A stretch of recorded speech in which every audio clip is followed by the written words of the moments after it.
2025년 새해를 맞았습니다. 올해는 뱀의 해인 을사년이라고 하더라고요.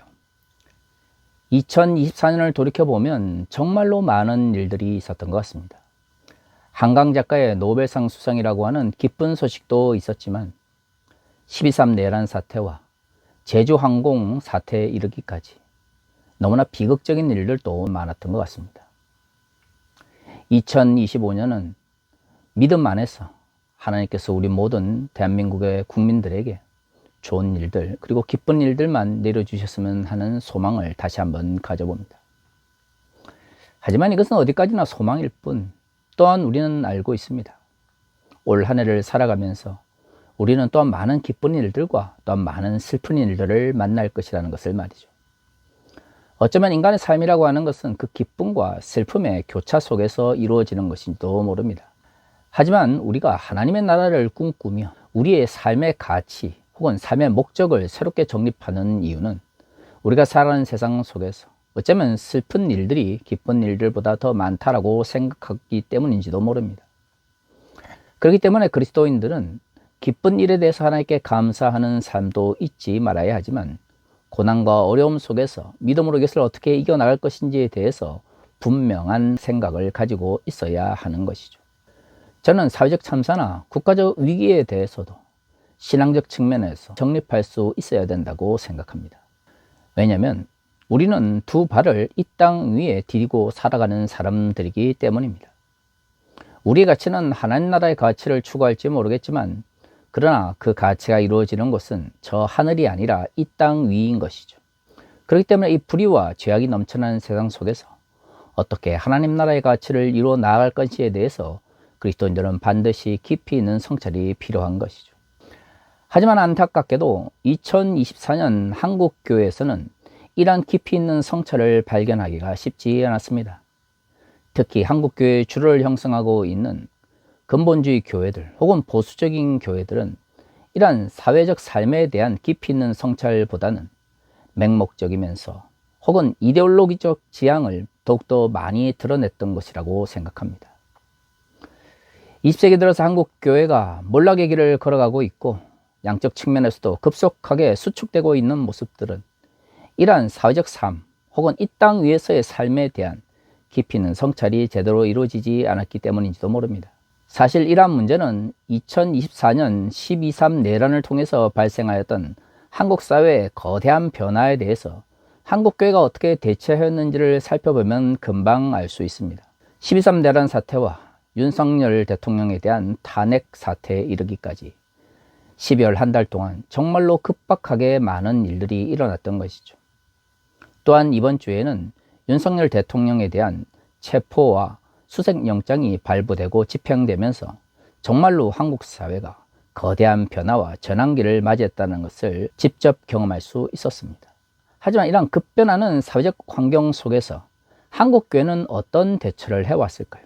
가장 최근의 예를 들어보면 윤석열 대통령에 대한 체포 및 수색영장이 집행되려고 했을 때에 윤석열 대통령을 가장 적극적으로 지지했던 지지자들은 한국의 근본주의 교회 그리고 극우 기독교 세력이었습니다. 상식적으로 생각해 봅시다.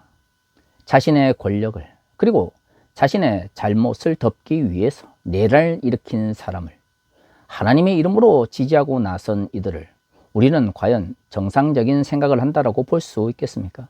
하지만 현실 속에서는 윤석열 대통령에 대한 영장 집행을 반대하면서 이를 적극적으로 막아섰던 이들은 한국교회 내 극우 세력이었습니다. 이들은 윤석열 대통령에 대한 지지 집회를 열면서 찬송가를 부르고 기도를 하는 모습들을 보여왔습니다. 상식적으로 생각해 봅시다. 내란과 같은 불법적인 행위를 한 정치 지도자를 지지하기 위해서 찬송가를 부르고 또한 기도를 한다라고 하는 것은 도대체 누구를 섬기는 자의 행동인가요? 물론 그리스도인들도 어떤 정치적 지향이나 목소리를 낼 수 있습니다. 하지만 우리의 신앙이 총체적인 삶의 모습 속에서 나타나야 하는 것처럼 정치적 영역에서의 그리스도인들의 행동과 목소리 역시 우리의 신앙과 밀접하게 연결된 기독교 윤리적 기반 위에서 이루어져야 하는 것이죠. 정치신학적 측면에서 그리스도인들이 피해야 될 양극단은 한쪽으로 교권주의와 다른 한쪽으로 종교의 정치적 도구화입니다. 한국 교회 내 극우 세력들은 이 양자의 잘못된 특성을 모두 가지고 있다고 볼 수 있는 것이죠. 특정한 정치 지도자를 지지할 수 있지만 그들을 지지하기 위해서는 먼저 그들의 정치적 행동 혹은 사회적 행동이 바르게 이루어졌는지에 대해서 생각해 보아야 합니다. 그리고 그 어떤 경우에도 그들의 불법과 잘못을 종교적으로 정당화해서는 안 되는 것이죠. 이러한 잘못된 행동들은 종교인들이 1차적으로 사회적 헤게모니에 가까이 나가고 싶어하는 왜곡된 욕망 때문에 발생하는 것입니다. 이것이 직접적으로 권력에 대한 쟁취로 나가게 되면 교권주의로 전락하게 되는 것이죠. 하지만 이러한 왜곡된 욕망은 다른 한편으로 잘못된 정치적 행태를 종교적으로 정당화해주는 종교의 정치적 도구화로 나아가게 됩니다. 윤석열 대통령을 지지하면서 기도하고 또한 그를 지키는 것이 하나님의 뜻이라고 혹은 그를 지키는 것이 대한민국을 지키는 것이라고 선전하고 선동하는 이들의 모습을 속에서 우리는 이러한 잘못된 두 가지 정치와 종교의 만남을 찾아볼 수 있습니다. 사실 한국교회 내 극우 세력들은 다른 사람들을 설득할 수 있는 논리를 전혀 가지고 있지 않습니다. 그들의 이야기는 극단적이며 일반적인 상식을 가진 사람들이 도저히 받아들일 수 없는 주장들을 내뱉는 것이죠. 그렇기 때문에 이러한 극우 세력들은 종교적 정당성을 필요로 합니다. 왜냐하면 종교적 정당성을 얻은 정치적 논리는 그 어떤 경우에도 이유나 설명을 필요로 하지 않기 때문이죠. 맹목적인 폭정과 추종만이 우리에게 요구될 뿐입니다. 그렇기 때문에 한국교회 내 극우 세력들은 이러한 말도 되지 않는 자신들의 주장들을 더욱더 강화하기 위해서 정치적 영역에서 종교적 색채가 더욱더 강해지는 것이죠.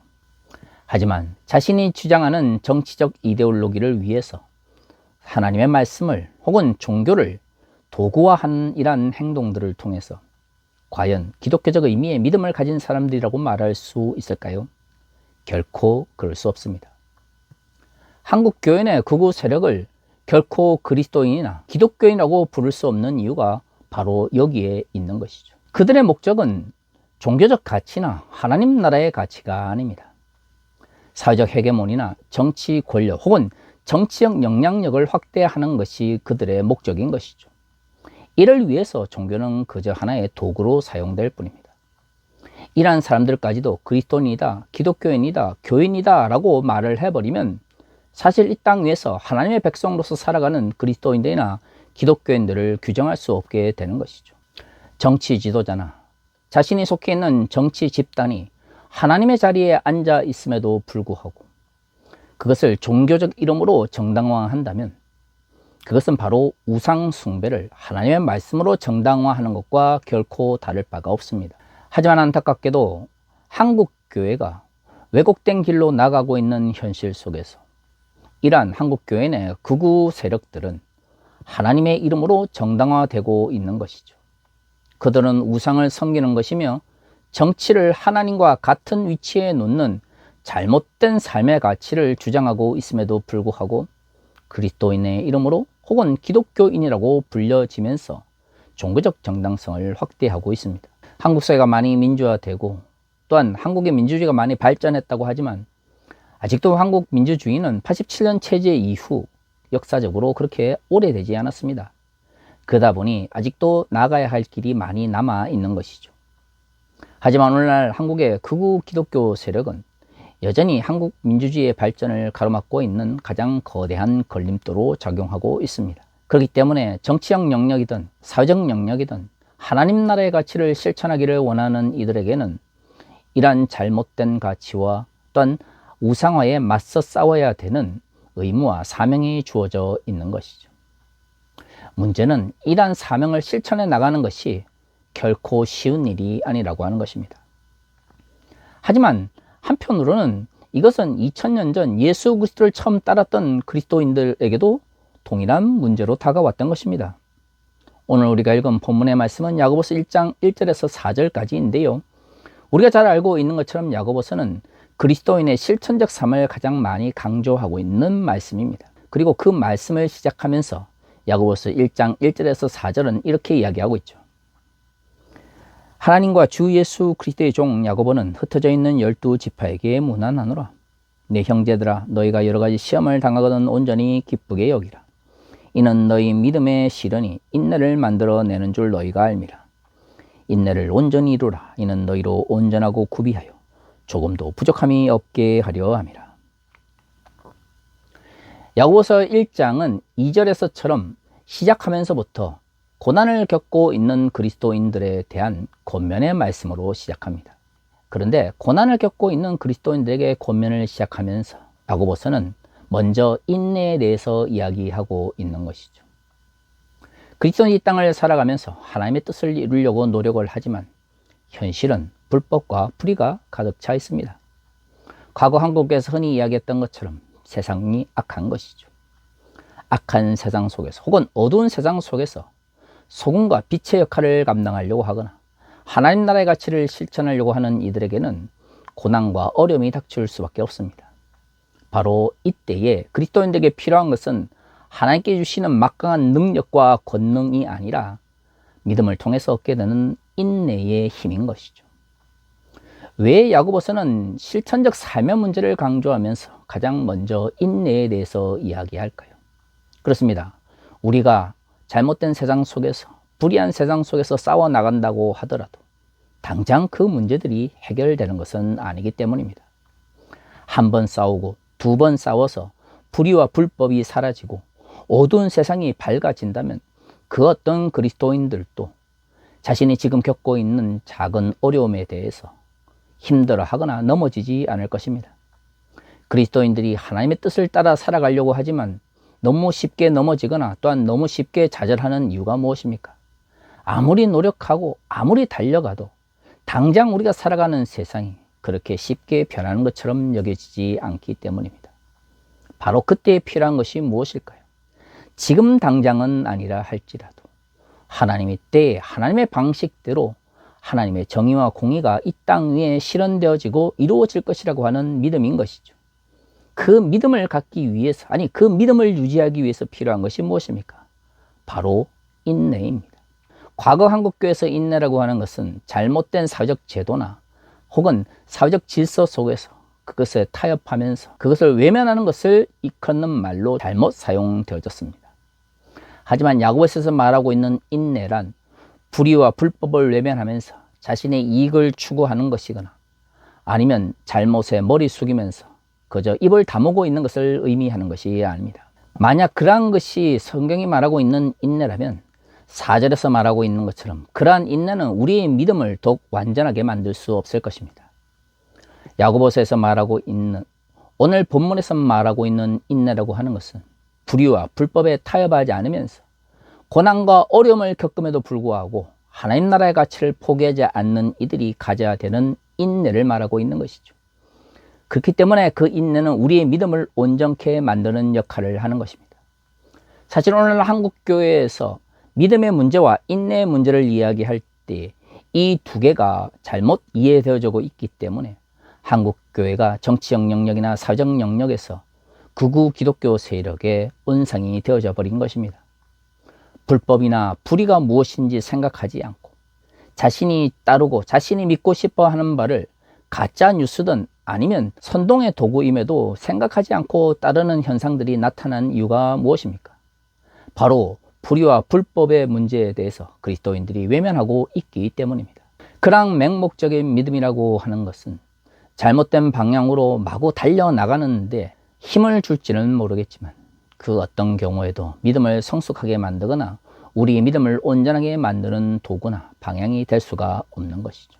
오늘날 근본주의적 성향이 강하고 보수주의가 너무나 당연한 것처럼 받아들여지고 있는 한국교회에서는 이러한 인내와 믿음의 문제가 제대로 이해되지 못하고 있는 것이죠. 사랑하는 성도 여러분, 우리가 이 땅을 살아가면서 오늘 본문에서 말하고 있는 인내와 믿음의 관계를 조금이라도 깊이 생각한다면 이 세상 속에서 불의와 불법에 쉽게 타협하지 않고 어려움이 닥쳐올 때 더욱더 인내를 통하여 우리의 믿음을 온전케 만들어 가기 위하여 노력해야 될 것입니다. 앞에서도 말씀드린 것처럼 세상이 정말로 불의하고 불법하다면 우리의 작은 실천을 통해서 갑자기 모든 일들이 정의와 공의로 변하지는 않을 것입니다. 그렇기 때문에 사람들은 쉽게 실망하고 좌절하는 것이죠. 하지만 우리의 믿음은 인내를 통하여 현실 속에서 일어나고 있는 좌절과 어려움을 극복해 나가야 됩니다. 2025년 여전히 12.3 내란의 문제나 혹은 제주항공의 비극과 같은 일들이 완전히 해결되지 않은 상황 속에서도 하나님 나라의 가치를 바라보며 정의와 공의를 향하여 달려나가기를 원하는 그리스도인들은 다시 한번 인내의 문제에 대하여 깊이 생각해 보아야 됩니다. 올바른 인내에 대한 개념을 가질 때 우리의 믿음은 부족함도 넘치지도 않는 온전함으로 나아갈 수 있게 되는 것이고요. 그 믿음을 가지고 우리는 세상의 불법과 불의에 싸워 나아갈 수 있게 되는 것이죠. 우리 모두가 그러한 믿음을 향하여 달려 나아갈 수 있기를 소망합니다. 다 같이 기도하겠습니다.